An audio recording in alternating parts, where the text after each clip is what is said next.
ಒಬ್ಬ ಹಳ್ಳಿ ಹುಡುಗ ಒಬ್ಬ ಇರ್ತಾನೆ. ಅವನು ಬಂದು ಅವ್ರ ಮನೆಯಲ್ಲಿ ತುಂಬ ಕಷ್ಟ, ಒಬ್ಬನೇ ಮಗ. ಅವನಿಗೆ ತುಂಬ ಆಸೆ ಇರುತ್ತೆ ಲೈಫಲ್ಲಿ. ತುಂಬ ಕಷ್ಟ ಪಟ್ಟಿರ್ತಾನೆ. ತುಂಬ ವಿಷಯದಲ್ಲಿ ಚಿಕ್ಕ ವಯಸ್ಸಲ್ಲೇ ಕಾಂಪ್ರಮೈಸ್ ಮಾಡಿಕೊಂಡು ಬದುಕ್ತಾ ಇರ್ತಾನೆ. ಅದಾದಮೇಲೆ ಅವ್ರ ಫ್ಯಾಮಿಲಿನೂ ಬಂದು ಒಂದು ಬಡ ಫ್ಯಾಮಿಲಿ ಆಗಿರುತ್ತೆ. ಅಪ್ಪ, ಅಮ್ಮ, ಮಗ. ಅಪ್ಪ ಬಂದು ಒಂದು ಚಿಕ್ಕ ಕೆಲಸ ಮಾಡ್ಕೊಂಡಿರ್ತಾರೆ. ಅವ್ರ ಅಮ್ಮ ಬಂದು ಮನೇಲೇ ಹೌಸ್ ವೈಫ್ ಆಗಿರ್ತಾರೆ. ಸೊ ಇವನೊಬ್ಬನೇ ಮಗ. ಮನೆಯಲ್ಲಿ ಇವನ ಮೇಲೂ ಒಂದು ಹೋಪ್ ಇರುತ್ತೆ.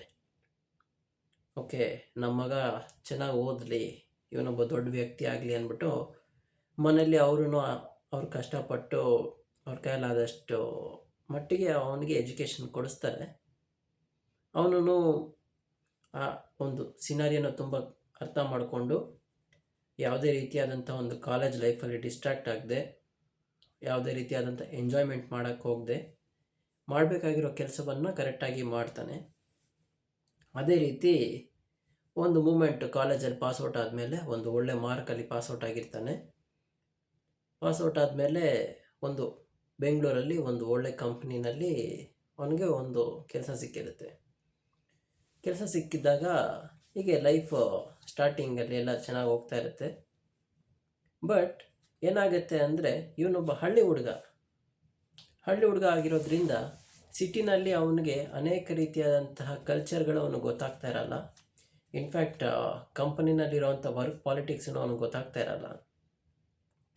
ಈ ಥರ ಹೋಗ್ತಾ ಇರಬೇಕಾದ್ರೆ ವರುಣ್ ಅನ್ನೋವಂಥ ಒಬ್ಬ ಹುಡುಗ ಬಂದು ಎಂಥವನು ಅಂದರೆ ತುಂಬ ಮುಗ್ಧವಾಗಿರೋವಂಥ ಹುಡುಗ. ಅವನು ಯಾರಾದರೂ ಏನಾದರೂ ಅಂದರು ಅಂದರೆ ಅವ್ನು ತುಂಬ ಪರ್ಸ್ನಲಾಗಿ ತೊಗೊಂಡು ಅದ್ರ ಬಗ್ಗೆ ತುಂಬ ಥಿಂಕ್ ಮಾಡ್ತಾ ಇರ್ತಾನೆ. ಅದಾದಮೇಲೆ ಅವ್ರ ಫ್ಯಾಮಿಲಿ ಬಗ್ಗೆ ತುಂಬ ರೆಸ್ಪಾನ್ಸಿಬಿಲಿಟಿ ಇರೋದ್ರಿಂದ ಅವ್ರ ಫ್ಯಾಮಿಲಿ ಬಗ್ಗೆನೂ ಅವ್ರು ತುಂಬ ಯೋಚನೆ ಮಾಡ್ತಾ ಇರ್ತಾನೆ. ಏನಾದರೂ ಒಂದು ಸಣ್ಣ ತಪ್ಪಾಗೋಯ್ತು ಅಂದರೆ ಅದು ಅವನ ಒಂದು ಪರ್ಸ್ನಲ್ ಲೈಫಲ್ಲಿ ಏನೋ ಒಂದು ದೊಡ್ಡ ಒಂದು ಪ್ರಾಬ್ಲಮ್ ಕ್ರಿಯೇಟ್ ಮಾಡಿಬಿಡುತ್ತೇನೋ ಅನ್ನೋವಂಥ ಭಯ ಇರುತ್ತೆ ಅವನಿಗೆ. ಆದ್ದರಿಂದ ಈಚ್ ಆ್ಯಂಡ್ ಎವ್ರಿ ಸ್ಟೆಪ್ಪನ್ನು ನೋಡ್ಕೊಂಡು ಹಿಡ್ತಾ ಇರ್ತಾನೆ. ಅವನು ಇಂಟ್ರ್ಯಾಕ್ಟ್ ಮಾಡೋವಂಥ ಪೀಪಲ್ ಜೊತೆನೂ ನೋಡ್ಕೊಂಡು ಮಾತಾಡ್ತಾ ಇರ್ತಾನೆ. ಒಂದು ಸರಿ ಏನಾಗುತ್ತೆ, ಅವನ ಮ್ಯಾನೇಜರ್ ಬಂದು ಒಂದು ಸ್ಮಾಲ್ ಸಜೆಷನ್ ಕೊಡ್ತಾರೆ. ಆ ಸಜೆಷನ್ನ ಅವನು ತುಂಬ ಡೀಪಾಗಿ ತೊಗೊಂಡ್ಬಿಡ್ತಾನೆ. ಮನೆಗೆ ಬಂದು ಅದ್ರ ಬಗ್ಗೆನೇ ಯೋಚನೆ ಮಾಡ್ತಾ ಇರ್ತಾನೆ. ಅದಾದಮೇಲೆ ಕರೆಕ್ಟಾಗಿ ಮಾಡಬೇಕಾಗಿರೋವಂಥ ಒಂದು ದಿನದ ಕೆಲಸನೂ ಅವ್ನು ಕರೆಕ್ಟಾಗಿ ಮಾಡ್ತಾ ಇರಲ್ಲ. ಬರೀ ಆ ಥಾಟ್ ಮೇಲೇ ತುಂಬ ಯೋಚನೆ ಮಾಡ್ತಾ ಇರ್ತಾನೆ. ವರುಣಿಗೆ ಬಂದು ತುಂಬ ಲಿಮಿಟೆಡ್ ಫ್ರೆಂಡ್ಸು. ಯಾಕೆಂದರೆ ಫ್ರೆಂಡ್ಸ್ ಜಾಸ್ತಿ ಇದ್ದರೆ ಅವ್ನು ತುಂಬ ಡಿಸ್ಟ್ರಾಕ್ಟ್ ಆಗಿಬಿಡ್ತಾನೆ ಅನ್ನೋದಕ್ಕೋಸ್ಕರ ಅವನು ತುಂಬ ಲಿಮಿಟೆಡ್ ಫ್ರೆಂಡ್ಸ್ ಇಟ್ಕೊಂಡಿರ್ತಾನೆ. ಅವನ ಅದೃಷ್ಟಕ್ಕೆ ಅವನ ಫ್ರೆಂಡ್ಸನ್ನು ಅವ್ರುಗಳ ಥರನೇ ಅವರು ತುಂಬ ಪರ್ಸ್ನಲ್ ಆಗಿ ಅವ್ರ ಲೈಫ್ನ ತುಂಬ ಪ್ರೈವೇಟಾಗಿ ಇಟ್ಕೊಂಡಿರ್ತಾರೆ. ಆದ್ದರಿಂದ ತುಂಬ ಅಷ್ಟೊಂದು ಸೋಷಿಯಲ್ ಇಂಟ್ರ್ಯಾಕ್ಷನ್ ಇರೋದಿಲ್ಲ. ಇವನೇನು ಮಾಡ್ತಾನೆ, ಆ ಸೋಷಿಯಲ್ ಇಂಟ್ರ್ಯಾಕ್ಷನ್ ಮಾಡೋದಕ್ಕೋಸ್ಕರ ಸೋಷಿಯಲ್ ಮೀಡಿಯಾ ಯೂಸ್ ಮಾಡ್ತಾ ಇರ್ತಾನೆ. ಅದರಲ್ಲಿ ಏನಾಗುತ್ತೆ ಅಂದರೆ ಅವ್ನು ಬರೋವಂಥ ರೀಲ್ಸು, ಬರೋವಂಥ ಪೋಸ್ಟ್ ನೋಡಿಕೊಂಡು ಅವ್ನ ಲೈಫನ್ನು ಅವ್ನು ಕಂಪೇರ್ ಮಾಡ್ಕೊತಾ ಇರ್ತಾನೆ. ನೋಡು, ನನ್ನ ವಯಸ್ಸಲ್ಲಿರೋವಂಥ ಹುಡುಗರೆಲ್ಲ ಏನೇನೋ ಮಾಡ್ತಾಯಿದ್ದಾರೆ, ನನ್ನ ವಯಸ್ಸಲ್ಲಿರೋವಂಥವರೆಲ್ಲ ಎಕ್ಸ್ಪೀರಿಯೆನ್ಸ್ ಮಾಡ್ತಾಯಿದ್ದಾರೆ, ಒಳ್ಳೊಳ್ಳೆ ವಿಷಯಗಳು ಮಾಡ್ತಾಯಿದ್ದಾರೆ, ನಾನೇನು ಅಚೀವ್ಮೆಂಟ್ ಮಾಡೋಕ್ಕಾಗಿಲ್ವೇ ಅನ್ನೋವಂಥ ಒಂದು ಸೆಲ್ಫ್ ಗಿಲ್ಟನ್ನ ಅವ್ನು ಬೇರೆ ಇಟ್ಕೊಂಡಿರ್ತಾನೆ. ಯಾಕೆಂದರೆ ಹಳ್ಳಿ ಹುಡುಗರು ಅಂದರೆ ಅದು ಹಳ್ಳಿ ಹುಡುಗ ಅಂತ ಹೇಳೋದಕ್ಕಿಂತ ನಮಗೆ ಕೆಲವು ವಿಚಾರಗಳು ಹೊಸದಾಗಿ ಕಾಣಿಸ್ದಾಗ ನಾವು ತುಂಬ ಹಿಂದೆ ಇದ್ದೀವೇನೋ ಅನ್ನೋವಂಥ ಒಂದು ಫೀಲ್ ಬರುತ್ತಲ್ಲ, ಅದು ಆಬ್ವಿಯಸ್ಸಾಗಿ ಎಲ್ರಿಗೂ ಬರುತ್ತೆ. ಸೊ ಅವನು ಅದೇ ಥರನೇ ಅವನು ಹೊರಗಡೆ ಪ್ರಪಂಚಕ್ಕೆ ಹೋಗಿ ನೋಡ್ದೇ ಅವನು ಬರೀ ಮೊಬೈಲಲ್ಲಿ ಬರ್ತಾ ಇದ್ದಂಥ ವಿಷಯಗಳನ್ನ ನೋಡಿ ಅವನು ನಂಬ್ತಾ ಇದ್ದ. ಒಂದು ದಿನ ಏನಾಗುತ್ತೆ, ಅವನು ಹೀಗೆ ಅವನ ಲೈಫನ್ನ ಮೂವ್ ಮಾಡ್ತಾ ಇರ್ತಾನೆ. ಒಂದು ಸರಿ ಏನಾಗುತ್ತೆ, ಮೀಟಿಂಗಲ್ಲಿ ಏನೋ ನೋಡ್ಕೊಂಡು ಮಾತಾಡಬೇಕಾಗಿರುತ್ತೆ. ಆ ಟೈಮಲ್ಲಿ ಅವನು ಏನೋ ಬಗ್ಗೆ ಬೇರೆ ಏನೋ ಯೋಚನೆ ಮಾಡ್ಕೊಂಡು ಅಲರ್ಟ್ ಆಗಿಲ್ಲದೆ ಏನೋ ಒಂದು ತಪ್ಪಾಗಿರೋವಂಥ ಒಂದು ಸ್ಟೇಟ್ಮೆಂಟ್ ಕೊಟ್ಬಿಡ್ತಾನೆ. ಅದರಿಂದ ಅದು ಒಂದು ಅಷ್ಟೊಂದೇನು ಇಂಪಾರ್ಟೆಂಟ್ ಆಗಿ ಹೋಗಲ್ಲ ಮೀಟಿಂಗು.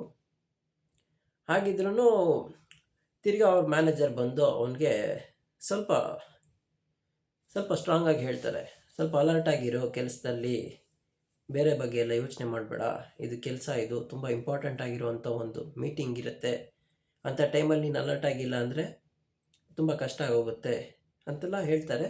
ಅವನು ಅದನ್ನು ತುಂಬ ಇನ್ನೂ ಸ್ವಲ್ಪ ಸೀರಿಯಸ್ ಆಗಿ ತೊಗೊಂಡ್ಬಿಡ್ತಾನೆ. ಅದಾದಮೇಲೆ ಅವನು ಕರೆಕ್ಟಾಗಿ ನಿದ್ದೆ ಮಾಡಲ್ಲ. ಇದ್ರ ಬಗ್ಗೆ ಯೋಚನೆ ಮಾಡ್ಕೊಂಡು ಓವರ್ ಥಿಂಕಿಂಗ್ ಮಾಡ್ತಾ ಇರ್ತಾನೆ. ಮನೆಯವ್ರ ಜೊತೆನೂ ತುಂಬ ಕಮ್ಮಿ ಮಾತಾಡ್ತಾ ಇರ್ತಾನೆ. ಮನೆ ಒಳಗಡೆನೇ ಇರ್ತಾನೆ ಯಾವಾಗ ನೋಡಿದ್ರು. ಏನಾಗುತ್ತೆ, ಹೀಗೆ ಲೈಫ್ ಹೋಗ್ತಾ ಇರುತ್ತೆ. ಒಂದು ದಿನ ರಿಯಲ್ ಆಗಿರೋವಂಥ ಒಂದು ಕ್ಲೈಂಟ್ ಜೊತೆ ಒಂದು ಮೀಟಿಂಗ್ ಇರುತ್ತೆ. ಆವತ್ತಿನ ದಿನ ಅವನು ಕಂಪ್ನಿಗೆ ಬರಬೇಕು 9 ಗಂಟೆಗೆ. ಇವನು ನೈಟ್ ಎಲ್ಲ ಲೇಟಾಗಿ ಮಲ್ಕೊಂಡಿದ್ದರಿಂದ ಬೆಳಿಗ್ಗೆ ಕರೆಕ್ಟಾಗಿ ಆಫೀಸಿಗೆ ಬರೋಕ್ಕಾಗಲ್ಲ. ಒಂದು 10 ನಿಮಿಷ ಲೇಟಾಗಿ ಹೋಗುತ್ತೆ. ಹೆಂಗೋ ಹೆದ್ನೋ ಬಿದ್ನೋ ಅಂತ ಓಡ್ಕೊಂಡು ಬರ್ತಾನೆ. ಓಡ್ಕೊಂಡು ಬಂದು ಮೀಟಿಂಗ್ ಅಟೆಂಡ್ ಮಾಡೋದಕ್ಕೆ ಬರ್ತಾನೆ ಬೆವರ್ಕೊಂಡು. ಅಷ್ಟರಲ್ಲಿ ಅವನಿಗೇನೋ ಏನೋ ಕಳ್ಕೊಂಡಂಗೆ, ಏನೋ ಒಂದು ಸುಸ್ತಾದಂಗೆ, ತುಂಬ ಬೆವರಿಳ್ಕೊಂಡು ಅವನ ಹತ್ರ ಏನೋ ಒಂದು ಲಾಸ್ ಆಗ್ತಾ ಇದೆಯೇನೋ, ಅವನ ಹತ್ರ ಏನೋ ಒಂದು ಮಿಸ್ ಆಗ್ತಾ ಇದೆಯೇನೋ ಅಂತ ಹಂಗೆ ಒಂದು ಆತಂಕದಿಂದನೇ ಹಂಗೆ ಬಿದ್ದೋಗ್ಬಿಡ್ತಾನೆ. ಅಲ್ಲಿರೋರೆಲ್ಲ ಮೀಟಿಂಗಲ್ಲಿರೋಂಥ ಮೆಂಬರ್ಸ್ ಎಲ್ಲ ನೋಡಿಬಿಟ್ಟು ಇವನಿಗೇನು ಹಾರ್ಟ್ ಅಟ್ಯಾಕ್ ಆಗೋಯ್ತೇನೋ ಅಂದ್ಬಿಟ್ಟು ಎತ್ಕೊಂಡೋಗಿ ಹಾಸ್ಪಿಟಲ್ಗೆ ಸೇರಿಸ್ತಾರೆ. ಹಾಸ್ಪಿಟಲ್ಗೆ ಸೇರಿಸಿದ್ರೆ ಮನೇಲಿ ವಿಷಯಕ್ಕೆ ಹೇಳ್ತಾರೆ. ಅವ್ರ ತಂದೆ ತಾಯಿಗಳನ್ನು ಬರ್ತಾರೆ. ಪಾಪ ಮಗನಿಗೆ ಹಾರ್ಟ್ ಅಟ್ಯಾಕ್ ಆಗೋಗಿದ್ದೇನೋ ಅಂದ್ಕೊಂಡು ಊರಿಂದ ಪಾಪ ಬರ್ತಾರೆ. ಬಂದರೆ ಡಾಕ್ಟ್ರ್ ಬಂದು ಪೇರೆಂಟ್ಸ್ ಜೊತೆ ಆಮೇಲೆ ಅವರ ಬಾಸ್ ಜೊತೆ ಮಾತಾಡ್ತಾರೆ. ಅವನಿಗೇನು ಹಾರ್ಟ್ ಅಟ್ಯಾಕ್ ಆಗಿದೆಯಾ ಅಂತ ಇವ್ರು ಕೇಳಿದಾಗ ಡಾಕ್ಟರ್ ಹೇಳ್ತಾರೆ, ಇವನಿಗೆ ಹಾರ್ಟ್ ಅಟ್ಯಾಕ್ ಆಗಿಲ್ಲ, ಈ ಹುಡುಗನಿಗೆ ಬಂದು ಪ್ಯಾನಿಕ್ ಅಟ್ಯಾಕ್ ಆಗಿದೆ ಅಂತ ಹೇಳ್ತಾರೆ. ಪ್ಯಾನಿಕ್ ಅಟ್ಯಾಕ್ ಅಂದರೆ ಒಂದು ಕ್ಲಿನಿಕಲ್ ಬರ್ನೌಟ್ ಅಂದ್ಬಿಟ್ಟು ಇದರ ಅರ್ಥ. ಅಂದರೆ ತುಂಬ ವಿಚಾರಗಳನ್ನ ತುಂಬ ಪರ್ಸ್ನಲಾಗಿ ತೊಗೊಂಡು ಅದ್ರ ಬಗ್ಗೆನೇ ಯೋಚನೆ ಮಾಡಿಕೊಂಡಿದ್ರೆ ಈ ಥರ ಒಂದು ಸ್ಟ್ರೆಸ್ ಫಾರ್ಮ್ ಆಗುತ್ತೆ ಮೈಂಡಲ್ಲಿ. ನಮಗೆ ಮೈಂಡಲ್ಲಿ ಹೆವಿ ಸ್ಟ್ರೆಸ್ ಫಾರ್ಮ್ ಆದಾಗ ನಮ್ಮ ನರ್ವ್ಸ್ ಬಂದು ಸ್ಟಿಫ್ ಆಗೋಗುತ್ತೆ. ನರ್ವ್ಸ್ ಸ್ಟಿಫ್ ಆಯಿತು ಅಂದರೆ ಬ್ಲಡ್ ಸರ್ಕ್ಯುಲೇಷನ್ ಮೇಲೂ ಅದು ಎಫೆಕ್ಟ್ ಬೀಳುತ್ತೆ. ಸೊ ಈ ಥರ ತುಂಬ ವಿಚಾರಗಳು ಚೇಂಜಸ್ ಆಗುತ್ತೆ ಬಾಡಿನಲ್ಲಿ. ಆದ್ದರಿಂದ ಒಬ್ಬ ಚಿಕ್ಕ ಹುಡುಗ ಅವನ ಒಂದು ಲೈಫಲ್ಲಿ ತುಂಬ ವಿಚಾರಗಳನ್ನ ಅವನು ಇನ್ನೂ ನೋಡಬೇಕು, ಎಕ್ಸ್ಪ್ಲೋರ್ ಮಾಡಬೇಕು. ಬಟ್ ಅವನು ಈ ಒಂದು ಸ್ಮಾಲ್ ಓವರ್ ಥಿಂಕಿಂಗ್ ಅನ್ನುವಂಥ ಒಂದು ಕಾನ್ಸೆಪ್ಟನ್ನು ಅವನ ತಲೆಯಲ್ಲಿ ಅಭ್ಯಾಸ ಮಾಡ್ಕೊಂಡ್ಬಿಟ್ಟು ತುಂಬ ಚಿಕ್ಕ ಚಿಕ್ಕ ವಿಷಯಗಳನ್ನ ಅವನು ಅನಲೈಸ್ ಮಾಡಿದೆ. ಅದು ನನಗೆ ಹೇಳ್ತಾ ಇದ್ದಾರೆ, ಅದು ನನಗೇನೆ ಅಂತ ಪರ್ಸ್ನಲಾಗಿ ತೊಗೊಂಡು ಅವನು ಇರೋವಂಥ ಕಾಸು, ಅದರ ರೀಸನ್ ಏನು ಅಂತ ಯೋಚನೆ ಮಾಡಿದೆ. ಅವನು ಅದು ಪರ್ಸ್ನಲಾಗಿ ತೊಗೊಂಡಿದ್ದರಿಂದ ಈ ಥರ ಅನೇಕ ತೊಂದರೆಗಳಿಗೆ ಅವನು ಸಿಕ್ಕಾಕೊಂಡಿದ್ದ. ಅದೇ ರೀತಿ ನಮ್ಮ ಲೈಫಲ್ಲೂ ನಾವು ನೋಡುವಂಥ ಕೆಲವು ಫ್ರೆಂಡ್ ಸರ್ಕಲು, ಕೆಲವು ಚಿಕ್ಕ ಚಿಕ್ಕ ಹುಡುಗರು, ಅದಾದಮೇಲೆ ತುಂಬ ಜನ ಇದ್ದಾರೆ. ಅವರೂ ಇದೇ ರೀತಿಯಾಗಿ ಸಿಕ್ಕಾಕೊಳ್ಳುವಂಥ ಪ್ರಮೇಯ ಇರುತ್ತೆ. ಅದರಿಂದ ನೀವು ಅಂಥ ಪರ್ಸನನ್ನು ನೋಡಿದ್ರೆ ಏನು ಮಾಡ್ಬೋದು, ಅಥವಾ ನೀವೇ ಆ ಥರ ಅನುಭವಿಸ್ತಾ ಇದ್ದರೆ ಏನು ಮಾಡ್ಬೋದು ಅಂದರೆ, ಎಲ್ಲ ವಿಷಯದಕ್ಕೂ ತಲೆ ಆಡಿಸೋದಕ್ಕೆ ಹೋಗುವಂಥ ಅವಶ್ಯಕತೆ ಇಲ್ಲ. ಎಲ್ಲ ವಿಷಯಕ್ಕೂ ನೀವು ಹೋಗಿ ರೆಸ್ಪಾನ್ಸ್ ಕೊಡುವಂಥ ಅವಶ್ಯಕತೆ ಇಲ್ಲ. ಯಾವುದು ನಮ್ಮ ಹಿಡಿತದಲ್ಲಿದೆಯೋ ಆ ವಿಚಾರಗಳನ್ನ ನಾವು ಮಾಡುವಂಥ ಪ್ರಯತ್ನವನ್ನು ಪಡೋಣ. ನಮ್ಮ ಕೈಯಲ್ಲಿ ಮಾಡೋಕ್ಕೆ ಇಷ್ಟ ಇಲ್ಲ ಆ ಕೆಲಸವನ್ನು ಫೋರ್ಸ್ಫುಲ್ಲಾಗಿ ಮಾಡುವಂಥದ್ದು, ಬೇರೆ ಯಾರನ್ನೊಬ್ಬರನ್ನ ಪ್ಲೀಸ್ ಮಾಡೋದಕ್ಕೋ, ಬೇರೆ ಯಾರನ್ನೊಬ್ಬರನ್ನ ಇಂಪ್ರೆಸ್ ಮಾಡೋದಕ್ಕೋ ನೀವು ಒಂದು ಎಫರ್ಟ್ ಹಾಕಬೇಕು ಅನ್ನೋವಂಥ ಅವಶ್ಯಕತೆ ಇಲ್ಲ. ಆದ್ದರಿಂದ ನಿಮ್ಮ ಬೌಂಡ್ರೀಸ್ನ ನೀವು ಸೆಟ್ ಮಾಡೋದನ್ನು ಕಲ್ತ್ಕೊಳ್ಳಿ. ಅದಾದಮೇಲೆ ನೀವು ಡಿಜಿಟಲ್ ಡಿಟಾಕ್ಸ್, ನಾನು ಲಾಸ್ಟ್ ವಿಡಿಯೋನಲ್ಲೂ ಮಾತಾಡಿದ್ದೆ. ಡಿಜಿಟಲ್ ಆಗಿರುವಂಥ ಒಂದು ಉಪವಾಸ, ಇಂಟರ್ನೆಟ್ಟಲ್ಲಿ ಬರೋವಂಥ ಕಂಟೆಂಟ್ಸ್ನೆಲ್ಲ ನೋಡಿ ನೀವು ಕನ್ಸ್ಯೂಮ್ ಮಾಡಿಕೊಂಡು ಅದನ್ನು ನೀವು ಪರ್ಸನಲಾಗಿ ಅದನ್ನು ತೊಗೊಳ್ಬೇಡಿ. ಅದೊಂದು ಸ್ಮಾಲ್ ಎಂಟರ್ಟೈನ್ಮೆಂಟ್ ಆಗಿ ನೋಡಿ. ಅದಾದಮೇಲೆ ನಿಮಗೆ ಯಾವುದೇ ರೀತಿಯಾದಂತಹ ಕೆಲವು ವಿಚಾರಗಳನ್ನ ಯಾರ ಹತ್ರನೂ ಹೇಳ್ಕೊಳಕ್ಕಾಗ್ತಾ ಇಲ್ಲ ಅನ್ನೋವಂಥ ಒಂದು ಸಂದರ್ಭ ಇದ್ದರೆ, ನೀವು ನಿಮ್ಮ ಪೇರೆಂಟ್ಸ್ ಹತ್ರ ಹೇಳ್ಕೊಳಕ್ಕಾಗಿಲ್ಲ ಅಂದರೆ ನಿಮ್ಮ ಫ್ರೆಂಡ್ಸ್ ಹತ್ರ ಹೇಳ್ಕೊಳ್ಳಿ. ನಿಮ್ಮ ಫ್ರೆಂಡ್ಸೂ ಇಲ್ಲ ಅಂದರೆ ಆಪ್ತ ಸಮಾಲೋಚಕರು ಅಂತ ಇದ್ದಾರೆ, ಅವರನ್ನು ನೀವು ಫ್ರೀಯಾಗಿ ಕಾಂಟ್ಯಾಕ್ಟ್ ಮಾಡಿನೂ ಮಾತಾಡ್ಬೋದು. ಅಂಥವ್ರ ಜೊತೆ ನಿಮ್ಮ ತೊಂದರೆಗಳನ್ನ ಹೇಳಿಕೊಂಡು ನೀವು ನಿಮ್ಮ ಲೈಫನ್ನು ಸ್ವಲ್ಪ ಚೇಂಜಸ್ ಮಾಡ್ಕೊಳ್ಳೋದಕ್ಕೆ ಅವ್ರು ಹೆಲ್ಪ್ ಮಾಡ್ತಾರೆ. ಸೊ ಇಷ್ಟೇ ಇವತ್ತಿನ ಕಂಟೆಂಟು.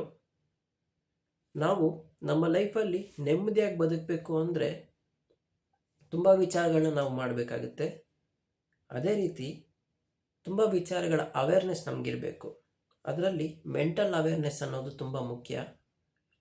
ಮೆಂಟಲ್ ಅವೇರ್ನೆಸ್ ಅಂದರೆ ನಮ್ಮ ಮೆಂಟಲ್ ಹೆಲ್ತನ್ನು ನಾವು ಹೇಗೆ ಕಾಪಾಡಿಕೊಳ್ಳೋದು ಅನ್ನೋವಂಥ ಒಂದು ವಿಚಾರವನ್ನು ನಮಗೆ ತಿಳ್ಕೊಂಡಿರಬೇಕು. ಸೊ ಅದೇ ಇವತ್ತಿನ ವಿಡಿಯೋವಿನ ಸಂದೇಶ. ಐ ಹೋಪ್ ನಿಮಗೆ ಅರ್ಥ ಆಗಿರುತ್ತೆ ಅಂತ ಇಷ್ಟ ಆಗಿರುತ್ತೆ ಅಂತ ಇಷ್ಟ ಓಕೆ, ನಿಮ್ಗೆ ಎಲ್ಲೋ ಒಂದು ಕಡೆ ಹೆಲ್ಪ್ ಆಗುತ್ತೆ ಅನ್ನೋ ಒಂದು ನಂಬಿಕೆ. ನಮಸ್ಕಾರ. Thank you.